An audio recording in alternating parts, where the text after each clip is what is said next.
रोहित आणि कांचन दोघं एकमेकांवर खूप प्रेम करायचे.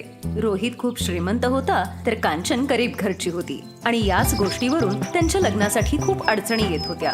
रोहितची आई सुलोचना स्वभावाने खूप चालाक बाई होती. तिला आपल्या मुलाचं लग्न एका श्रीमंत घरातल्या मुलीशी करायचं होतं. त्यामुळे रोहितने आपल्या वडिलांच्या मदतीने कांचनच्या घरवाल्यांना घेऊन एका मंदिरामध्ये कांचनशी लग्न केलं. सौभाग्यवती भव सुनबाई. बाबा, तुम्हाला काय वाटतं? आई हे लग्न मान्य करेल? देवानेच परवानगी दिलीये तर तुझ्या आईलाही ती द्यावीच लागेल.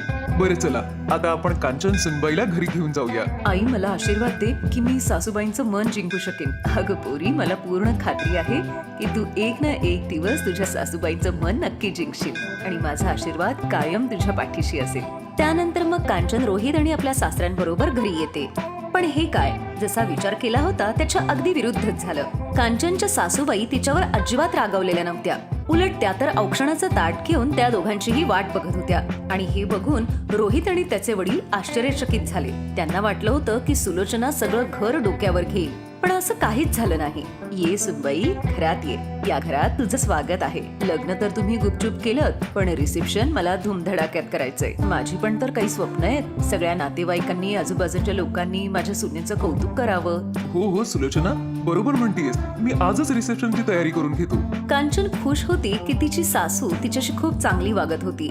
पण खरं तर असं काहीच नव्हतं. सुलोचना खूपच चालाक होती. तिच्या मनात दुसरीच कुठली तरी डाळ शिजत होती. मी हे खोटं प्रेमाचं नाटक जास्त दिवस नाही करू शकणार. मला काहीतरी दुसराच विचार करायला लागेल. सुलोचनाने कांचनला आपल्या सुनेच्या रूपात स्वीकारलं नव्हतं. ती सगळ्या पाहुण्यांसमोर केवळ नाटक करत होती. रिसेप्शन मध्ये सुलोचना सगळ्या नातेवाईकांबरोबर कांचनची ओळख करून देते. काय ग सुलोचना, तू तर अगदी गुपचूप पोराचं लग्न लावलंस की, आणि अगदी अचानक रिसेप्शन पण ठेवलंस. हे काही पचनी पडलं नाही बघ. अगं तर काय सांगू तुला सुषमा, माझी सुनबाई ना गरीब घरची आहे. मग काय करणार, नुसती मुलगी आणि नारळ घेऊन आलो. आणि धूमधडाक्यात करायचं म्हटलं तर हिच्या आई वडिलांची तेवढी ऐपत नाही ना वाजत गाजत लग्न करून द्यायला. त्यांच्या घरात बसायला साधी खुर्ची देखील नाहीये बघ. ते रोहितने आता हिच्यात काय बघितलं त्यालाच माहित. आणि तुला तर तसंही माहितीच आहे, मुलांच्या हट्टापुढे आपल्याला तर नमतं घ्यावंच लागतं.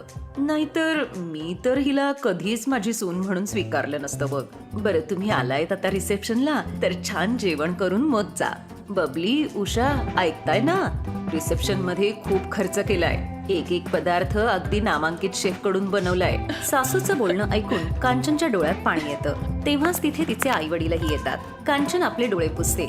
सुलोचना तोंड वाकडं करून त्यांच्या समोरून तिथून निघून जाते. पोरी, तुझ्या सासरी तू खुश तर आहेस ना?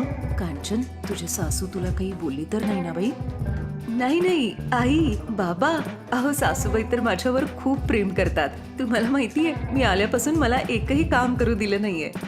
कांचन आपल्या आई वडिलांशी खोटं बोलत असते, पण सत्य तर हे होतं की सुलोचना तिच्या बरोबर नीट बोलत सुद्धा नव्हती. जोपर्यंत सुलोचनाचा नवरा आणि रोहित घरात असायचे तोपर्यंत सुलोचना अगदी प्रेमाने तिच्याशी बोलायची. आणि जसे ते जायचे तसं ही तिच्याकडून खूप काम करून घ्यायची. आणि संध्याकाळी हे दोघं जेव्हा परत यायचे तेव्हा तिचं वागणं वेगळंच असायचं. अरे वा, खीर तर एकदमच भन्नाट झालीये. म्हणूनच मी आता संध्याकाळी बनवली. तुला आवडली ना? मग झालं तर. मी साखर पण कमीच घातली होती. मला माहितीये ना तुला जरा गोडी कमी लागते म्हणून. अगं पण आई, ही तर जास्तच गोड आहे. सुलोचना खोटं बोलत होती कारण खीर तिने नाही तर कांचनने बनवली होती. कांचनने साखर जास्त घातली होती. पण सुलोचनाचं हे गुपित जेव्हा उघड होणार होतं, अरे ती चुकून माझ्याच हातून जास्त साखर पडली. मला माहीतच नव्हतं की आईंनी पण साखर टाकलीये. पुढच्या वेळी जरा कमी साखर घाल. मलाही थोडीशी खीर दे आता.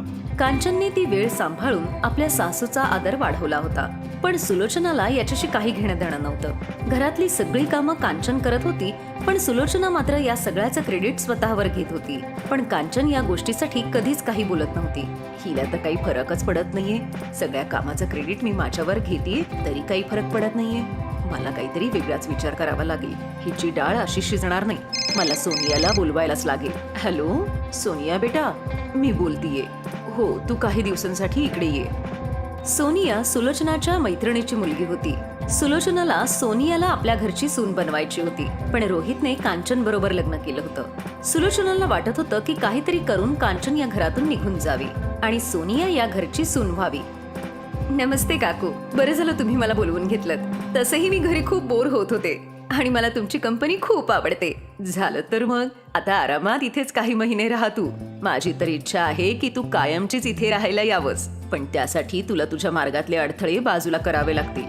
तोपर्यंत तू या घरची सून नाही होऊ शकणार. मी आलीये ना, मी या कांचनला आता घरातून बरोबर बाहेर हाकलून देईन. ठरलंच तर मग तू आज रोहितसाठी साऊथ इंडियन जेवण बनव. त्याला साऊथ इंडियन जेवण खूप आवडतं. मनाचा रस्ता पोटातून जातो म्हणतात. रोहित तुझ्या हातचं जेवण जेवेल ना, मग तर तो नक्कीच तुझ्या प्रेमात पडेल बघ. पण काकू, मला तर जेवण बनवायला येतच नाही. जेवण कांचन बनवेल. जेव्हा रोहित आणि त्याचे वडील येतील तेव्हा मी सांगेन की जेवण तूच बनवलंयस म्हणून. मग झालं की आपलं काम. सोनिया किचन मध्ये जाते आणि कांचन बरोबर गोड गोड बोलून साऊथ इंडियन जेवण बनवायला सांगते. कांचन, आज ना माझा साऊथ इंडियन खाण्याचा मूड आहे. प्लीज तू इडली, डोसा, सांबार, चटणी बनवशील का माझ्यासाठी? ठीक आहे, तू बस, मी बनवते. कांचन अगदी चविष्ट साऊथ इंडियन स्वयंपाक तयार करते. रोहित आणि त्याच्या वडिलांची येण्याची वेळ झाली होती. तेव्हाच खोलीतून सुलोचनाचा ओरडण्याचा आवाज येतो. कांचन पळत पळत तिच्या खोलीत जाते. बाथरूम मध्ये फरशीवर साबण पडलेला होता, त्याच्यावरूनच माझा पाय घसरला. आई, मी आता डॉक्टरांना फोन करून बोलवून घेते. तुम्ही तोपर्यंत बेडवर आराम करा. काही वेळानंतर डॉक्टर येतात आणि मग कळतं की त्यांच्या मांडीच्या हाडाला मार बसलेला आहे आणि त्यामुळे त्यांना बेड रेस्ट करण्याची गरज आहे. कांचन किचन मध्ये सुलोचनाबाईंसाठी काहीतरी हलकं फुलकं बनवायला जाते. सगळे लोक खोलीच्या बाहेर येतात. तू माझी सेवा करून सगळ्यांचं मन जिंकू शकतेस, मग आरामात तू या घरची सून होऊ शकतेस. नाही आंटी, मी तुमचं वॉशरूम आणि टॉयलेट साफ नाही करू शकणार. आत्ताच डॉक्टरांनी सांगितलं की तुमचं सगळं आता बेडवरच असणार आहे म्हणून, आणि हे सगळं काही माझ्याकडून होणार नाही. मला या सगळ्या कामाची खूप चीड आहे. तुम्ही जेव्हा पूर्ण बऱ्या व्हाल ना तेव्हा मी येईन. आता तर मी जातीये इथून. मी मम्मीला पण फोन केला होता. सोनियाचं बोलणं ऐकल्यानंतर सुलोचनाचे डोळे उघडतात.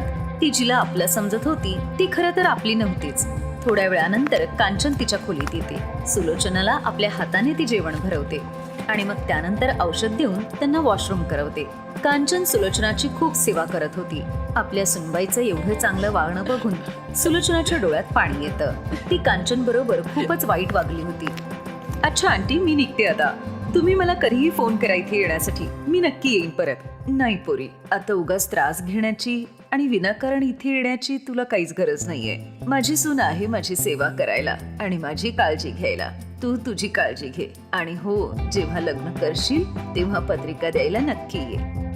आपल्या सासूच्या तोंडून असं बोलणं ऐकून कांचनला आनंदाश्रू येतात आणि ती प्रेमाने आपल्या सासूला मिठी मारते. सोनिया नाक मुरडत तिथून निघून जाते. काही दिवसानंतर सुलोचनाची तब्येत अगदी ठणठणीत होते. आता तिचं कांचन बरोबरचं वागणंही खूप सुधारलं होतं. हाय, मी आहे शायनी. जर तुम्हाला मला असंच पाहायला आवडत असेल तर हा व्हिडिओ नक्की शेअर करा आणि हो, हा चॅनलही सबस्क्राईब करायला विसरू नका.